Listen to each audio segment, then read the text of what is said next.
Transposable elements वो element होते हैं, इसके नेम से पता चल रहा है, जो ट्रांसपोज हो सकते हैं, यानी कि अपनी लोकेशन को चेंज कर सकते हैं। ट्रांसपोजोन्स के अदर नेम को अगर हम लोग समझ गए तो उसके मैकेनिज्म को समझना थोड़ा इजी है। जैसे कि ट्रांसपोजोन्स को हम लोग कहते हैं जंपिंग जीन्स। इनको जंपिंग जीन्स के नाम से जाना जाता है। क्यों जाना जाता है, we will discuss about that. Cassette इनका एक स्पेसिफिक नेम है। देन इनको मोबाइल डीएनए एलिमेंट भी कहा जाता है। मोबाइल डीएनए एलिमेंट क्योंकि ऐसा डीएनए एलिमेंट जो जीनोम के अंदर अपनी लोकेशन को चेंज कर सकता है via the copy paste mechanism और the cut paste mechanism. Beside this, they also known as selfish DNA। और इसमें से कुछ हमारे पास ट्रांसपोजेबल एलिमेंट ऐसे होते हैं जिनको जंक डीएनए कहा जाता है। नाम को समझते हैं जंपिंग जीन्स। जंपिंग जीन्स जो जंप कर पा रहा है यानी कि अपनी लोकेशन को चेंज कर पा रहा है। Cassettes and mobile DNA element. Mobile DNA element जो अगेन मोबाइल है, जो मोबाइल है मतलब अपनी लोकेशन को चाहे कॉपी पेस्ट मैकेनिज्म से चाहे कट पेस्ट मैकेनिज्म से चेंज कर पा रहा हो। सेल्फिश डीएनए जिसका जीनोम के अंदर प्रेजेंट होने से कोई बेनिफिट नहीं मिल रहा, यानी कि किसी पर्टिकुलर कैरेक्टर के लिए वो कोड नहीं कर रहा लेकिन वो प्रेजेंट है, तो सेल्फिश डीएनए हो गया। जंक डीएनए जिसका रेप्लिकेशन भी नहीं हो रहा और जो किसी पर्टिकुलर कैरेक्टर के लिए कोड भी नहीं कर रहा। सेल्फिश डीएनए और जंक डीएनए में डिफरेंस क्या हुआ? सेल्फिश डीएनए कैन रेप्लिकेट, इनमें रेप्लिकेशन हो रहा है यानी कि कॉपीज तो बन रही है, इन्वर्टेड रिपीट्स की कॉपीज बन रही है।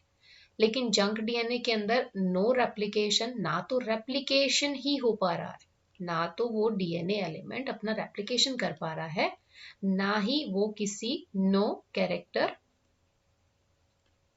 इनहेरिटेंस, किसी भी इनहेरिटेड कैरेक्टर के लिए वो कोड भी नहीं कर रहा। ठीक है, तो ये हमारे कुछ नाम, इन नाम को समझने से आपको इतना तो समझ में आ गया होगा कि जो ट्रांसपोजेबल एलिमेंट है वो होते क्या है। ट्रांसपोजेबल एलिमेंट ऐसे एलिमेंट्स होते हैं जो डीएनए के अंदर प्रेजेंट है, डीएनए की फॉर्म में प्रेजेंट होंगे एंड ये जीनोम में प्रेजेंट है। इनका काम क्या है? अपनी लोकेशन को चेंज कर पाना। इट मे बी पॉसिबल ये किसी कोडिंग रीजन में प्रेजेंट हो सकते हैं, नॉन कोडिंग रीजन में भी प्रेजेंट हो सकते हैं। इन्वर्टेड रिपीट्स मेनली इसके अंदर होती हैं, बहुत सारी इन्वर्टेड रिपीट्स इसमें प्रेजेंट होंगी। सो ट्रांसपोजेबल एलिमेंट जिनको jumping gene, insertion sequence, cassette, mobile DNA element कहा जाता है, ये वो शॉर्ट सीक्वेंस ऑफ डीएनए होती हैं that have the ability to move from one location to other location in the genome, and they often make duplicate copies of themselves in this phenomena, in this process। और ये जो process होता है जिसमें वो अपनी कॉपीज बना रहा है और अपनी लोकेशन को चेंज कर पा रहा है, उसको हम कहते हैं ट्रांसपोजिशन। ठीक है, इतनी बातें क्लियर है। जैसे इस इमेज में भी आप देख पा रहे हो कि ये मान लीजिए मेरा एक डीएनए सेगमेंट है, उसके बीच में कहीं ट्रांसपोजोन डीएनए प्रेजेंट होता है। ट्रांसपोजोन डीएनए का मतलब सिंपली कि वो अपनी लोकेशन को चेंज कर पा रहा है। कैसे चेंज कर पा रहा है आप देख पा रहे हो, यहाँ पर इसके पास ये रीजन है जो डिफाइन कर रहा है कि इतने रीजन के अंदर ट्रांसपोजोन डीएनए प्रेजेंट है। जब इस ट्रांसपोजोन डीएनए को ट्रांसलोकेट करना है, ट्रांसलोकेट नहीं कहेंगे, इसका ट्रांसपोजिशन होना है, तो ट्रांसपोजिशन इसका कट पेस्ट मेथड से हो सकता है, कॉपी पेस्ट मेथड से हो सकता है। इस मैकेनिज्म में आपको दिखाया हुआ है कट पेस्ट मेथड, जिसमें आप देख पा रहे हो कि किस तरीके से दोनों एंड हमारे डोनर डीएनए से अलग हुए, उनका क्लीवेज हुआ। क्लीवेज होने के बाद वो टारगेट डीएनए के अंदर किस तरीके से इंट्रोड्यूस हो गए। ठीक है, तो इसको एक ऐसा एंजाइम चाहिए जो पहले उस डीएनए को कट कर सके, देन उसे टारगेट डीएनए के अंदर लाइगेशन उसका करा सके। ठीक है, तो ट्रांसपोजेबल एलिमेंट के पास इन्वर्टेड रिपीट के साथ साथ इट मे बी पॉसिबल वहां पर ट्रांसलोकेज एंजाइम प्रेजेंट है जो उनकी क्लीवेज के लिए रिस्पॉन्सिबल है, वो भी प्रेजेंट हो सकता है, और एक लाइगेज एंजाइम भी उनके पास हो सकता है कि प्रेजेंट हो जो उनका आगे जो डीएनए होगा उसके अंदर लाइगेशन करा सके। ठीक है, तो इतना तो क्लियर हो गया कि ट्रांसपोजेबल एलिमेंट क्या होते हैं। सो ट्रांसपोजेबल एलिमेंट समझ में आ गया। अब इनके बारे में कुछ इंपॉर्टेंट बातें। जंपिंग जीन्स हम इन्हें कहेंगे। कैसा नेचर होता है? डायनामिक नेचर होता है, जीनोम में प्रेजेंट होते हैं और आप इमेजिन करिए कि हमारे जीनोम का, ह्यूमन के अंदर जो जीनोम प्रेजेंट होता है उसमें मोस्ट ऑफ द पोर्शन जो है जीनोम का नॉन कोडिंग रीजन में वो सारे ट्रांसपोजेबल एलिमेंट ही प्रेजेंट है, ठीक है। So the first person to suggest that genetic element were capable of moving around the genome was Barbara McClintock. She was the first person जिसने ये suggest किया था कि हमारे पास मोबाइल एलिमेंट प्रेजेंट होते हैं जीनोम के अंदर। कैसे उसने प्रूव किया? जब वो काम कर रही थी किसके ऊपर? मेज के ऊपर, ठीक है, कॉर्न के ऊपर वो काम कर रही थी। उसने इन एलिमेंट को क्या कहा? उसने उस मैकेनिज्म को ट्रांसपोजिशन कहा और उन एलिमेंट को कहा मोबाइल जेनेटिक एलिमेंट या transposable element. Most transposons encode a protein. जो ज्यादातर हमारे जो ट्रांसपोजोन्स होते हैं यानी कि वो डीएनए एलिमेंट जो अपने आप की या कहीं के अपने आप का ट्रांसपोजिशन करा सकते हैं, देन कोड अ प्रोटीन, वो किसी एक प्रोटीन के लिए कोड करेंगे जिसको हम कह रहे हैं ट्रांसपोजेज। जैसे हमने कहा कि हमारे पास मान लीजिए ये एक ट्रांसपोजोन्स प्रेजेंट है ना, तो इसको यहाँ से पहले क्लीव करा के दूसरी डोनर साइट के अंदर इंट्रोड्यूस अगर कराना है तो हमें कहीं ना कहीं एक ऐसा एंजाइम चाहिए जो उसकी साइट में क्लीवेज करा सके। तो वही एंजाइम के लिए कोड करते हैं ट्रांसपोजोन, जिसे हम कहते हैं ट्रांसपोजेज। एक single handle catalyse excision of transposon from a donor DNA site से and subsequent insertion at target DNA site. दोनों काम ये कराएगा, क्लीवेज भी कराएगा और टारगेट डीएनए में लाइगेशन भी कराएगा। In fact, at least 40% of the DNA in human cell nucleus has been derived from transposable element। जैसा कि हमने कहा कि 40% DNA हमारे ह्यूमन डीएनए में ऐसा होता है जो कि ट्रांसपोजेबल एलिमेंट से डिराइव्ड है। The two most common family of moderately repeated sequence, moderately repeated sequence का मतलब transposable element in human DNA is the ALU and ALVin family. We will discuss all of these in later videos, in later lessons। रेट्रोट्रांसपोजोन्स की हमारे पास ये category है। सो दो class हमारे पास इंटरस्प्रेड element की भी है जिसे हम कह रहे हैं साइन और लाइन, इसके बारे में भी हम लोग डिस्कस करेंगे, ठीक है। The portion of the genome form by transposable element has been referred to as genetic scrap yard. This is very important कि जो हमारा जीनोम का पोर्शन ट्रांसपोजेबल एलिमेंट की वजह से बना है उसको जेनेटिक स्क्रैप यार्ड कहा जाता है। कुछ हमारे पास इंपॉर्टेंट एग्जाम्पल भी हैं, जैसे बैक्टीरिया के अंदर पी एलिमेंट प्रेजेंट होता है, copy element in Drosophila present होता है ना। ये बहुत इंपॉर्टेंट है, एग्जाम में आपसे डायरेक्ट पूछे भी गए हैं और पूछे जा सकते हैं। क्लियर? तो इतना क्लियर हो गया कि क्या होते हैं transposable element. Transposable element coding sequence को इंटरप्ट भी कर सकते हैं, इवन ये एक्सप्रेशन को सप्रेस भी कर सकते हैं, यानी कि जीन को ट्रांसक्रिप्शनली या ट्रांसलेशनली उसका एक्सप्रेशन सप्रेस ये कर सकते हैं। क्योंकि ऑब्वियस सी बात है, मान लीजिए मेरे पास कोई कोडिंग सीक्वेंस प्रेजेंट है और ये जंपिंग जीन है, कोई ऐसा इनका प्रिसाइज लोकेशन तो होता नहीं है कि जंप करके किसी एक लोकेशन पे जाने वाला है तो वो स्पेसिफाई होगा, नहीं, कहीं पर भी जा सकते हैं। तो ये मान लीजिए डीएनए है और डीएनए में यहाँ पर कहीं मेरा ट्रांसपोजेबल एलिमेंट इंसर्ट हो गया और ये किसी एक पर्टिकुलर जीन के लिए कोड कर रहा था। अब इस जीन के बीच में आ गया डिसरप्शन, डिसरप्शन आ गया तो क्या वो जीन बन पाएगा? आगे नहीं बन पाएगा। तो जो ट्रांसपोजोन्स होते हैं वो कोडिंग सीक्वेंस को इंटरप्ट करते हैं एंड ये बहुत सारे जीन का एक्सप्रेशन भी सप्रेस कर सकते हैं। तो इसीलिए हम कहते हैं कि जो ट्रांसपोजेबल एलिमेंट से हैं वो एक मेजर सोर्स है म्यूटेशन का, और मेनली कौन सी म्यूटेशन इनसे हमें देखने को मिलती है? Polar mutation, one directional mutation इनसे हमें देखने को मिलती है, या कहीं वन वे म्यूटेशन इनसे हमें देखने को मिलती है। Major source of mutation, major source of genetic variation, one way mutation या पोलर म्यूटेशन इनसे कॉज होती है। Transposable element may contain transcription, translation, termination signal that block the expression of the other gene downstream at the insertion site. Clear? Okay. अब transposons कितने type के होते हैं, किस तरीके से वो अपने आप को ट्रांसफर कर पा रहे हैं? तो देखिए, जब भी आप बात करें ट्रांसपोजेबल एलिमेंट की, जैसे मैंने शुरू में ही कहा कि दो हमारे पास मैकेनिज्म है, या तो वो अपना रेप्लिकेशन कर पा रहे हैं। अगर रेप्लिकेशन कर पा रहे हैं मतलब वो अपनी कॉपी बना पा रहे हैं। अब कॉपी बना पा रहे हैं तो मेथड क्या हो गया? कॉपी एंड पेस्ट मेथड, ठीक है। दूसरा मेथड क्या है? वो रेप्लिकेशन तो नहीं कर पा रहे लेकिन अपने आप को वहां से क्लीव करके डोनर डीएनए से टारगेट डीएनए तक ले जा पा रहे हैं। तो ऐसा जो मेथड होता है उसे हम कहते हैं कंजर्वेटिव मेथड, क्योंकि कंजर्व है डीएनए जो है, जो ट्रांसपोजेबल एलिमेंट है वो कंजर्व है, उसकी फर्दर कॉपी नहीं बन रही है ना, वो कंजर्व है, बस उसका लोकेशन चेंज हो जा रहा है, वो जंप कर रहा है ट्रांसपोजिशन उसका हो जा रहा है। ठीक है, तो ये जो मेथड होता है इसे कहते हैं कट एंड पेस्ट मेथड। अब इतना तो हमें क्लियर हो गया, इन दोनों ही मैकेनिज्म में, चाहे कॉपी एंड पेस्ट मेथड है चाहे कट एंड पेस्ट मेथड है, जो एंजाइम हमें चाहिए उसको हमने ट्रांसपोजेज एंजाइम कहा। ये ट्रांसपोजेज एंजाइम क्या करेगा, डोनर डीएनए से अगर कॉपी बनाना है तो उसका रेप्लिकेशन के लिए ऑफ कोर्स हमें दूसरे एंजाइम चाहिए, बट उसका क्लीवेज और उसका टारगेट डीएनए में इंसर्शन के लिए ट्रांसपोजेज एंजाइम हमारे लिए बहुत इंपॉर्टेंट होता है। तो हम कह सकते हैं कि ट्रांसपोजोन्स की हमारे पास दो कैटेगरी होती है, type 1 category and type 2 category. Type 1 के अंदर रेट्रो ट्रांसपोजोन्स आते हैं और टाइप 2 के अंदर डीएनए ट्रांसपोजोन्स। किस बेस पर हमने कहा, ये जो हमारा क्लासिफिकेशन है on the basis of their movement, कि किस तरीके से ट्रांसपोजेबल एलिमेंट मूव कर रहे हैं। मूव कैसे कर रहे हैं, अब हमारा जो डीएनए है, जो डोनर डीएनए है वो तो डीएनए है, मतलब जो डोनर है वो हमारा डोनर, मतलब सॉरी जो डोनर है वो तुम्हारा डीएनए है ना। अगर यहाँ पे कोई ट्रांसपोजेबल एलिमेंट प्रेजेंट है, मान लीजिए इतने रीजन के अंदर कोई ट्रांसपोजेबल एलिमेंट प्रेजेंट है ना, तो डोनर डीएनए से टारगेट डीएनए के पास जो जा रहा है, ये मान लीजिए मेरा टारगेट डीएनए, इसके पास जो ट्रांसपोजेबल एलिमेंट जा रहा है वो अगर डायरेक्ट डीएनए की फॉर्म में ही ट्रांसफर हो रहा है, यानी कि कोई इंटरमीडिएट यहाँ पर नहीं बन रहा। ठीक है, मान लीजिए मैं कट एंड पेस्ट मेथड को ही लेके चलती हूँ। कट एंड पेस्ट मेथड था, सिंपली यहाँ से क्या हुआ, ट्रांसलोकेज एंजाइम ने इसको क्लीव किया और आगे जाके यहाँ पर इसको इंसर्ट कर दिया। ठीक है, तो क्या हुआ, डीएनए यहाँ से कट हुआ और यहाँ पर जाकर पेस्ट हो गया।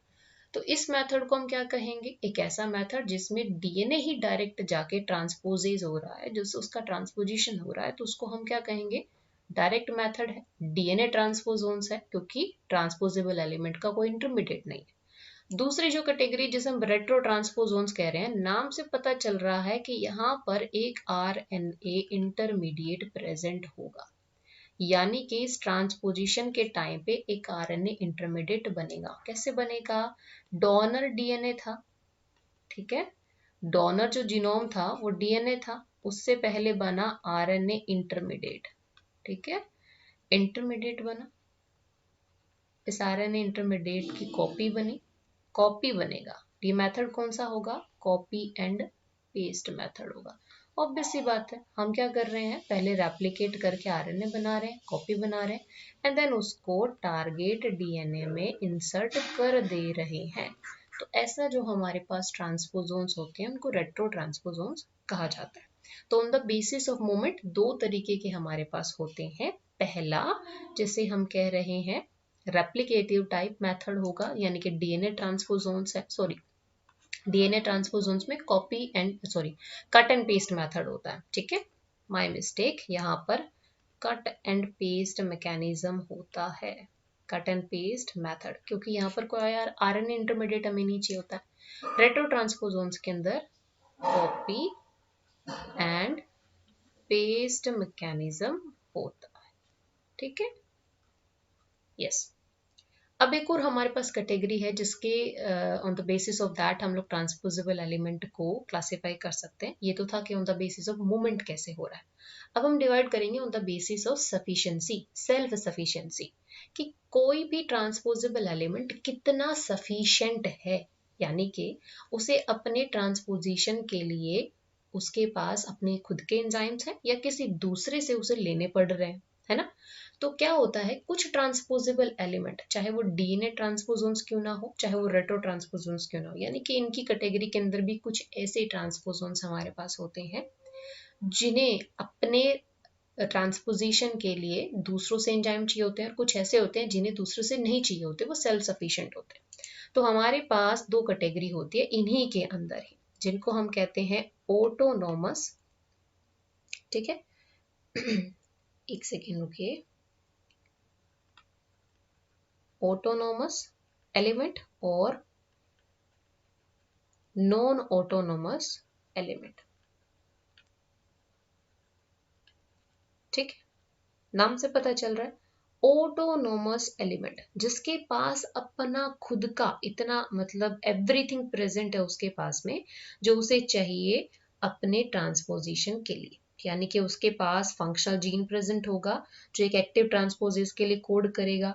टर्मिनल इन्वर्टेड रिपीट्स प्रेजेंट होगी, यानी कि अपने पास खुद का ट्रांसपोजेज प्रेजेंट होगा, खुद की टर्मिनल इन्वर्टेड रिपीट्स प्रेजेंट होगी। क्लियर? अगर ऐसा हमारे पास प्रेजेंट है तो वो ट्रांसपोजोन्स क्या होगा, वो ऑटोनॉमस ट्रांसपोजेबल एलिमेंट है। नॉन ऑटोनॉमस में क्या होता है, इसके पास टर्मिनल इन्वर्टेड रिपीट्स तो होती हैं, लेकिन उनको ट्रांसपोज कराने के लिए, उनका ट्रांसपोजिशन कराने के लिए उसके पास कोई भी एंजाइम नहीं होता, यानी कि no transposase enzyme. As a result of it ये दूसरे के ऊपर डिपेंडेंट है ना। तो नॉन ऑटोनोमस एलिमेंट और ऑटोनोमस एलिमेंट दो तरीके के हमारे पास होंगे। एक वो जिसको अपने ट्रांसफर के लिए किसी और की हेल्प नहीं चाहिए, एक वो जिसको अपने ट्रांसपोजिशन के लिए हेल्प चाहिए होती है। अब आपको ट्रांसपोजेबल एलिमेंट के बारे में बहुत सारी बातें पता चल चुकी हैं, बट एक चीज हमेशा ध्यान रखना, कोई भी आप टॉपिक पढ़ रहे हो तो आपको ये ध्यान रखना है कि हम उस टॉपिक को पढ़ क्यों रहे हैं। देखो, ट्रांसपोजेबल एलिमेंट का हमारे जीनोम में बहुत इंपॉर्टेंट रोल होता है। एक तो हमें यही पता चला कि म्यूटेशंस इसकी वजह से होती है, वेरिएशंस इसकी वजह से होते हैं, समटाइम डिजीज भी हमें इसकी वजह से देखने को मिलते हैं, समटाइम इसमें इसकी वजह से जीन का सप्रेशन हो जाता है, समटाइम इवन जो पैटर्निंग होती है उसको स्टडी करने के लिए, डीएनए पैटर्निंग को स्टडी करने के लिए भी हम लोग इसका यूज करते हैं। ठीक है, तो बहुत इंपॉर्टेंट है हमारे लिए ट्रांसपोजोन्स और जंपिंग जीन्स। जंपिंग जीन्स जैसे हमने कहा कि हमारे पास जो ट्रांसपोजोन्स यानी कि हम लोग बात कर रहे हैं डीएनए ट्रांसपोजोन्स की, जिनके अंदर मेनली कौन सा मेथड होने वाला है, कट एंड पेस्ट मेथड ही होने वाला है। ठीक है, cut and paste method. Type कौन सा है, टाइप सेकेंड ट्रांसपोजोन्स है, राइट। ओके, किस में मिलेंगे, दोनों में हमें मिलेंगे, प्रोकैरियोट्स और यूकैरियोट्स दोनों के अंदर देखने को मिलते हैं। Transposons can move by conservative method और रेप्लिकेटिव मेथड। जैसे हमने कहा कि ट्रांसपोजोन्स के अंदर मेनली हमें कट एंड पेस्ट मेथड देखने को मिलता है, ऑल्दो इनके अंदर दोनों तरीके का आपको ट्रांसफर देखने को मिलेगा, कट एंड पेस्ट मेथड भी होगा, रेप्लिकेटिव मेथड भी होगा। कट एंड पेस्ट मेथड को यहाँ से समझते हैं। मेनली जैसे हमने कहा कि कट एंड पेस्ट मेथड में क्या होगा, एक डोनर डीएनए होगा जिसके अंदर हमारा ट्रांसपोजोन प्रेजेंट है। तो आप देख पा रहे हो कि ये ब्लू कलर में एक डोनर डीएनए है, बीच में डार्क ब्लू में ट्रांसपोजोन दिख रहा है और ये उसकी साइड्स है। ठीक है, एक्सीजन होगा सबसे पहले, क्योंकि कट एंड पेस्ट मेथड है तो सबसे पहले एक्सीजन होगा, एक्सीजन होगा हमारे ट्रांसपोजोन का। ठीक है, कैसे हुआ, अगर ऑटोनोमस एलिमेंट है तो ऑब्वियस सी बात है उसके पास अपने खुद के ट्रांसपोजेज एलिमेंट बनाने के लिए, एंजाइम बनाने के लिए उसके पास सीक्वेंस प्रेजेंट होती है। पहले वो उस एंजाइम को बनाएगा, वो एंजाइम इसका एक्सीजन कराएगा, देन उसे रेसिपिएंट डीएनए के अंदर, रेसिपिएंट डीएनए के अंदर स्पेसिफिक साइट के ऊपर इंसर्ट करा देगा।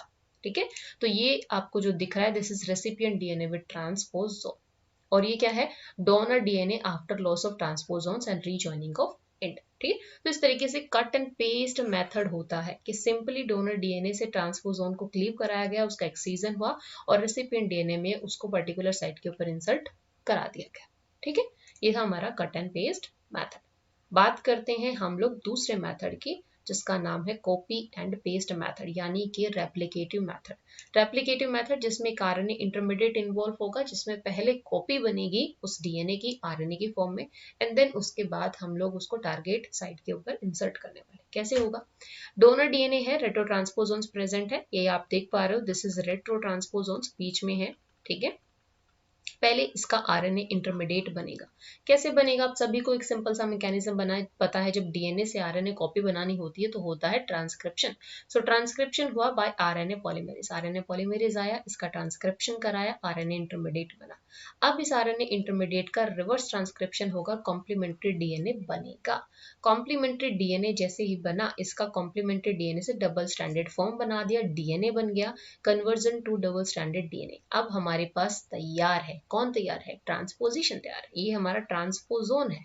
ठीक है, ये हमारा ट्रांसपोजोन है जिसका हमने कैसे बनाया है कॉपी, पहले आरएनए इंटरमीडिएट बनाया, then complementary DNA, and then हमें ट्रांसपोजोन तैयार हो गया। ट्रांसपोजोन है क्या, डीएनए इंटरमीडिएट है ना।